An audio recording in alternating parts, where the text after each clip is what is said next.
Hello and welcome to my channel. Today I want to do a shimmery chartreuse makeup look.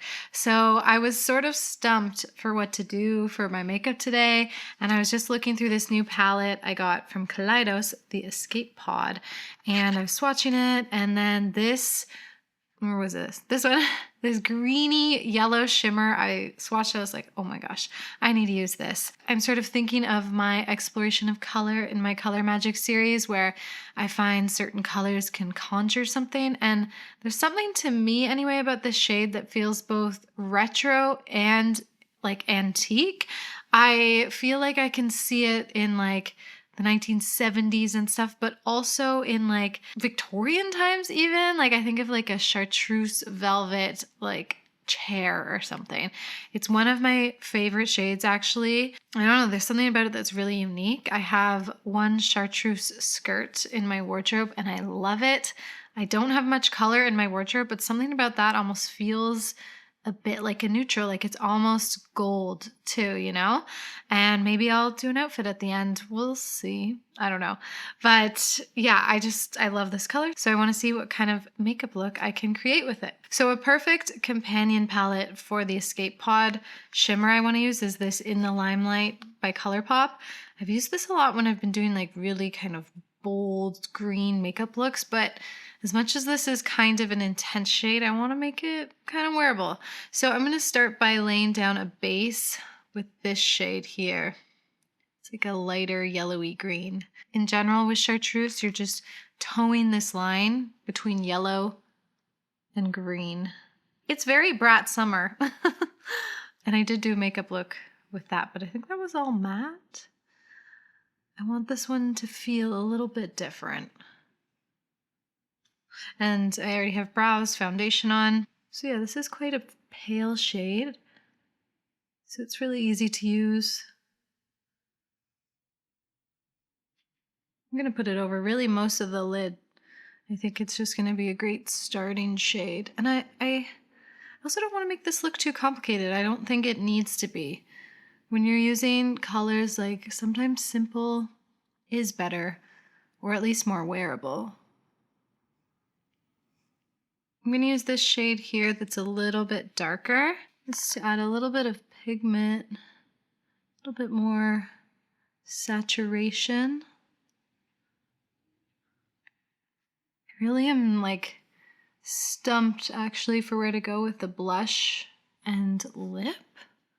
There's so many ways you could do this. You could keep it really neutral, or you could just go bold with it. I don't know. So literally just those two shades and taking a clean brush to blend them a little better. Okay, let's just go right into the shimmer. Maybe I'll add wings, maybe I won't, but I just want to see how it looks. Wow, look at that. This is a very squeaky palette, by the way. Kaleidos shimmers are just amazing. Okay, I think I'm actually just basically gonna leave it there. I'll take a white first though to brighten up the inner corner. It's always a finishing step for me. I do this a lot. And I know this is really simple, but what's wrong with that, right? I think a wing would look really cool with this, but with my Brat Summer makeup look I did, which was kind of a shade very similar to this, but matte, I did a wing. So I'm going to shake it up today and instead like focus maybe on like a just really lashy moment. I feel like that would also suit it. Sort of that nod to like 60s, 70s retro feeling, like wings and like spiky lashes can do that. So yeah, I think that's what I'm going to do. I still have things to do today and I want to keep it like colorful like this, but I don't want it to feel overwhelming, and this is just the best way I can think to do that. I admire the technique and ability of a lot of people who can do like very colorful makeup look where you have different colors happening throughout the eye look, especially like just on one space. But I don't know, when I do it, I don't really like it on me, and it just feels overwhelming. So that's why, yeah, anyway. Long story short, simple can be good. I'm going to use my new favorite lash combo, which is a lash primer from Lancome with my little tester of the Huda One Coat. Wow, I'm so impressed. This is like chunky lash dreams. If you like a chunky lash, check out this mascara. I don't know if it just happens to work amazingly with this primer because I've only actually used it with the primer so far. So the focus with this is lots of coats on the lashes. Really getting it into the root of the lash.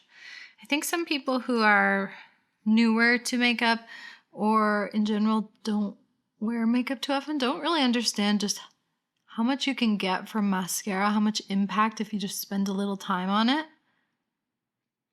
Wow, look at that. Look at that lash. I might even betray my favorite lower lash mascara, which is the Thrive. And see how this goes on the lower lashes. I think a chunky lower lash will also work with this, but actually before I do the lower lash, I just want to brighten the lash line a little more with a white. I'm going to use a liner first and then go in with the white powder to blend it out because I can see some of the pink poking through of like my skin. So I just want to clean it up a little. Okay, gonna try this on the lower lash line. The problem is I feel like I have to block to really see what I'm doing. Wait, let's try this. Sometimes when I'm doing my lower lashes, I'll rotate.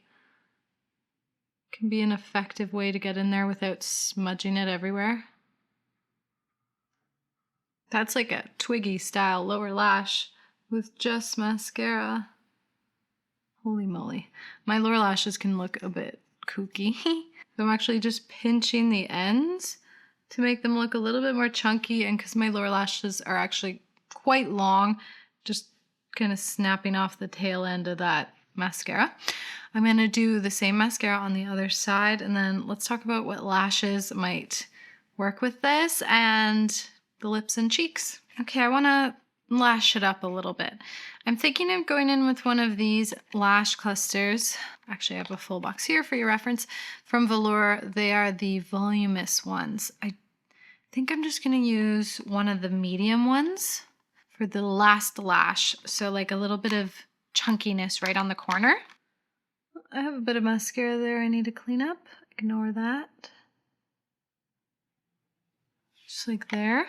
Then I'm going to take one of the short ones and cut just one of the things off, because sometimes it's a bit overwhelming with these clusters to have like the full piece. Just a little chunk, but maybe that's too much. What if I cut it down even more, just to one little thing? You know what, I might as well use the one I cut off.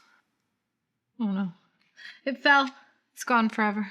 I literally just took one little cluster. I don't want it to look like all lash, but I just want to have that little bit of impact on it that like a wing would kind of give. Okay, off camera, I actually just took off my first little cluster and cut one off too. So basically what I did was I took one of the medium ones, cut one thing off, so there's a little two there, and then one of the short ones, took just one little toggle. So we just have this extra bit of volume here, doing what a wing would do with this extension and bit of like contrast right here, but doing it with a lash instead. I'm going to do the other eye and then decide where to go with the rest of the makeup look. Okay, I was having a few different thoughts of where to go with the rest of this look. I was almost thinking like a berry or something, but then I was like holding up this nail color next to the chartreuse, and it looks really pretty. So I'm thinking of more like a brownish red tones leaning into. Not that I can have a copper blush, but like some richer orangey browns. Rusty vibes. So I'm thinking of combining the Patrick Ta shade She's Baked with a little bit of She's So LA, which I've been using a lot. Maybe using She's So LA a little bit more like a bronzer, in that I'll just focus it all the way up to the hairline. So we're getting this bit of color here, and like even integrating it into the forehead.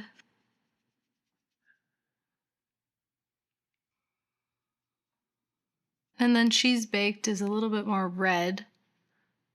And I'm going to put that more in the blush area.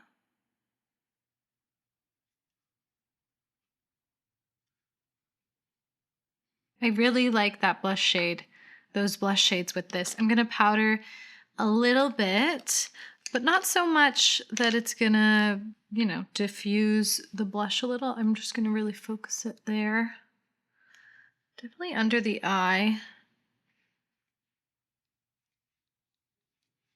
This is the NARS Soft Matte Setting Powder. I've been loving this one lately.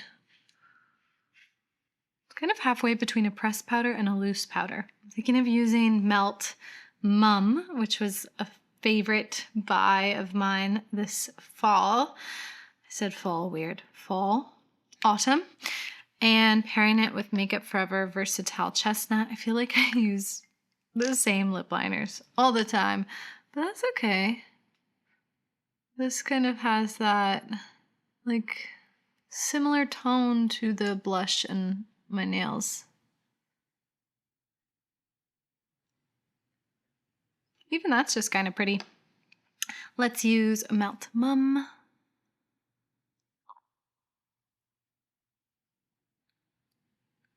Kind of like I did the same thing on the lips as the cheeks, like one tone being a little bit more vibrant, orangey red, and one being a little bit more brown. What do we think? The question always is to add a gloss at the end. Lately I've been like really a gloss person. I just love what it does for the kind of finishing touch. Even though my heart, I'm a matte lipstick girl. Something about a gloss with more of a interesting eye look. It's just something I really like.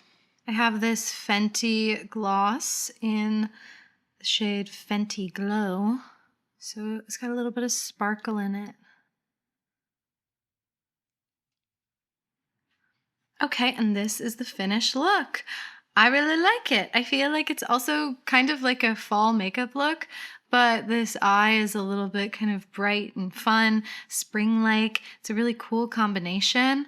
Yeah, I feel like with chartreuse, you could play with a couple other colors. Like I said, I was like thinking of going towards like a berry vibe. I think I've done it with like a more vibrant orange before too. It's just such a cool color, chartreuse. I don't know what it is about it, but I love it. Maybe I'll try and get an outfit on with my chartreuse skirt and see how it goes. See if I can show you guys that. Yeah, let's do that. I'll be right back. Okay, here is my outfit idea. I just don't have enough room or haven't figured out the setup yet to stand and show you the outfit, so I have to sit and just show you bits of it. That's okay.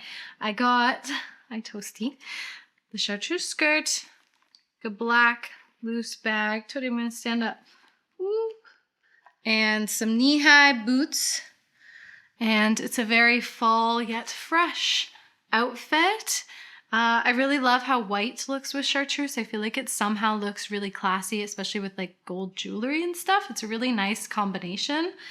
And yeah, that's it for today. Thank you so much for watching until the end. May you all find yourselves a little bit of makeup magic, and we'll see you in the next video.